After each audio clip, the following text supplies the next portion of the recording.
Hello, and welcome to another episode of Soap Goes to the Oscars. This is episode 70, and I'm talking about the final film, the winner of the 1936 Oscars. This was the ninth ceremony here, and it was presented on March 4th, 1937. I'm recording this on February 19th, 2025, and I just finished the movie.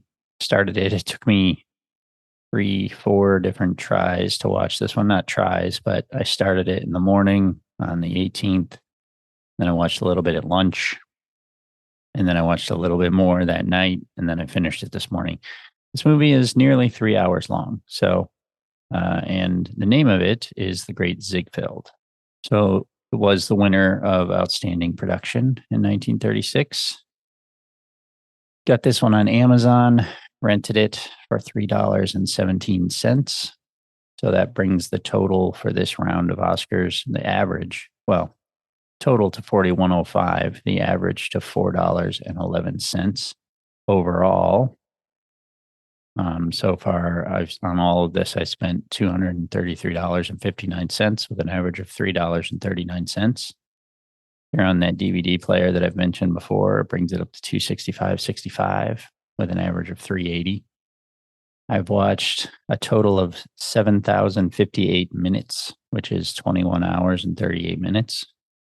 And I've watched 68 of these movies, not including the snubbed movies that I'm throwing in there after each Oscar year, which is 11.15% of the total movies. Oscar nominees for 2024 were recently announced, so that brings the total number of movies in the Oscars up to 610. So I've still got a ways to go. Only watched 11%. What was the first one of these I watched? The first one I watched was Mr. Deeds Goes to Town on January 3rd, and I finished this one on February 19th, so it took me well over a month to finish this round of Oscars. The next round, as of right now, all of them are available for free on some platform. So I'm going to try to get through them quickly so that sometimes when I, find one that's for free, especially if it's like the winner, which I always save till last, sometimes it's gone from that free platform by the time I get to it. So I'm going to try to get through them as quickly as possible. So anyway, on to the movie. The Great Ziegfeld is a 1936 American musical drama film directed by Robert Z. Leonard, produced by Hunt Stromberg.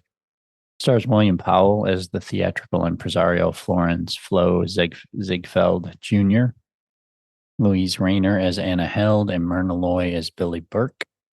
William Powell and Myrna Loy were in the Thin Man series together, which the first one was also nominated for Best Picture. That was very good.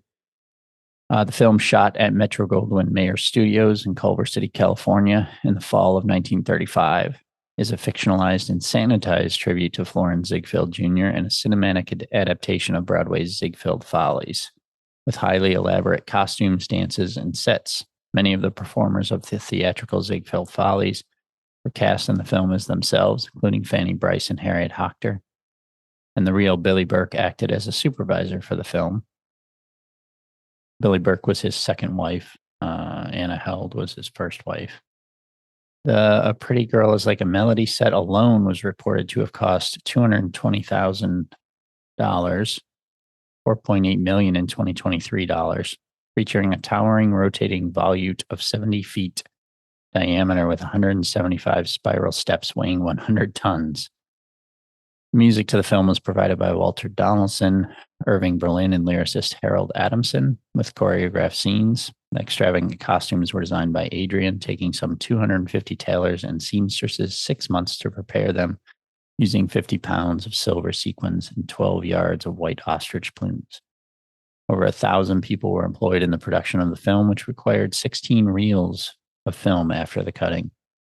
One of the biggest successes in the film in the 1930s and the pride of MGM at the time, it was acclaimed as the greatest musical biography to be made in Hollywood and still remains standard in musical filmmaking.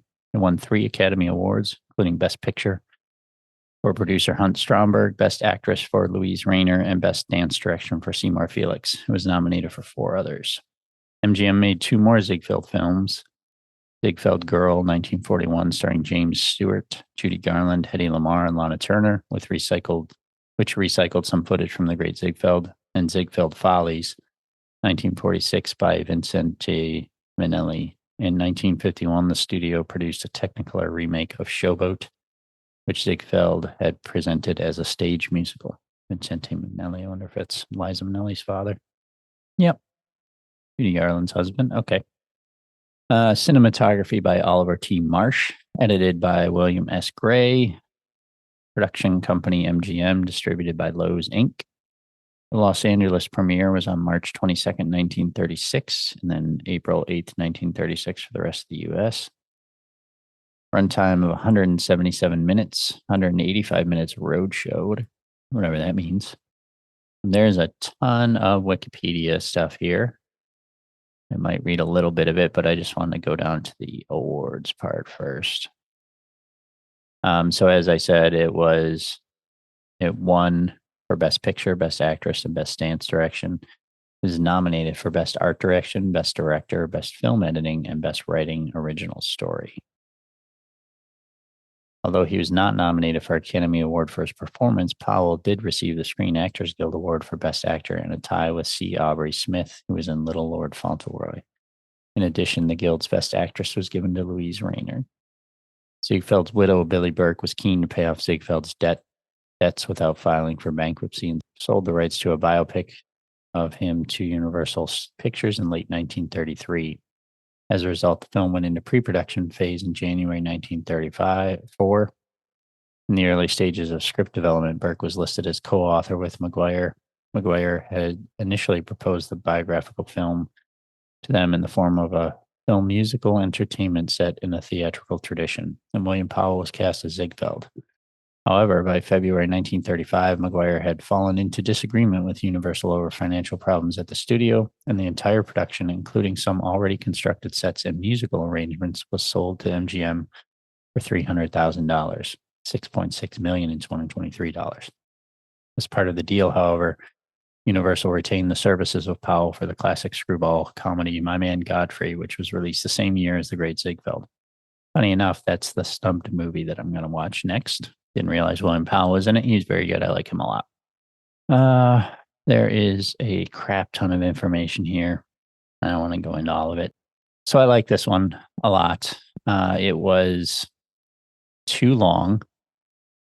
Faux show at 177 minutes. No. Yeah. 176. I have it on IMDb. The Wikipedia at 177. And what made it so long was the musical numbers. There was like a whole probably 20 to 25, maybe longer minutes section in the middle when he starts the Ziegfeld Follies. That was just basically a recreation of those. And then, some more regular scenes and then a little bit more musical stuff. And to be honest, the musical parts, that's where I lost interest. And so if they had not had those, if they had just had like shorter versions of you probably could have cut a good 30 to 40 minutes of this movie out. That being said, they were impressive, but by today's standards, the musical numbers were not that interesting to me. I just lost interest during those times. They're just a little slower. And at the time, they were definitely amazing. And I understand why they would include them because these were all stage productions that a lot of people probably hadn't seen. So this was a way for them to see them on screen. I'm sure that they were very impressed by them. They are very impressive. Like all that stuff I read about how much money they spent on these productions. It's the story is basically he's a little like a W.C. Fields type, and he's very he can convince people to give him money and put on his shows when he basically has no money throughout the whole movie. At various times he does, and then he loses it all pretty much every single time. And when he died, he left Billy Burke with a lot of debt, which is sounds like that's why she let them make this movie. But and just as a reference, Billy Burke was Glinda the Good Witch in Wizard of Oz just a couple years later.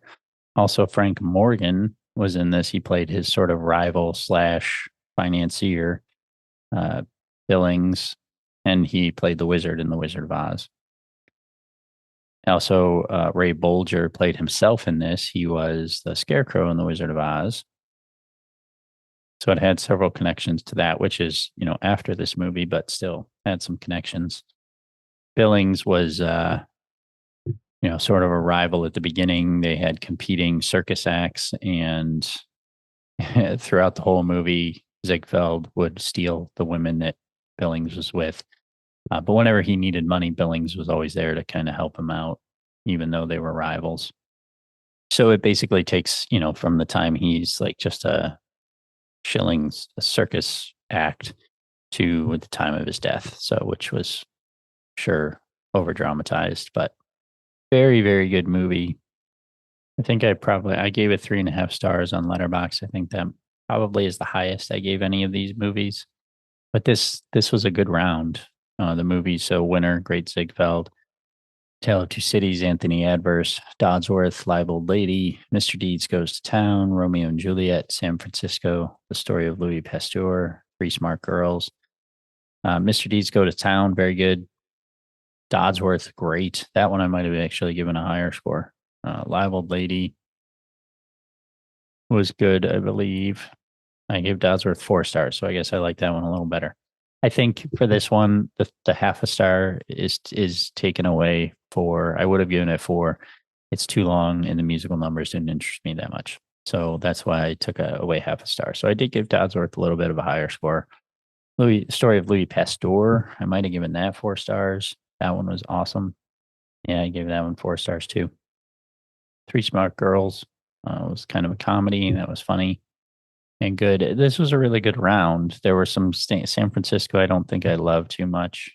2.5 I gave that one. Yeah, I didn't really like that one. Romeo and Juliet was fine. It was just Romeo and Juliet. Anthony Adverse was okay. 3 stars. Tale of Two Cities was good. Overall a pretty good round. So I guess I did rate a couple movies slightly higher than this, but the length is a little off-putting in the music, as I said. So I don't want to ramble too much on that and keep repeating myself about it. But yeah, a good round so far. I do have a snubbed movie, as I mentioned, called My Man Godfrey, which also stars William Powell. So you'll be hearing that next week. And that is all I've got for this one. See you next time.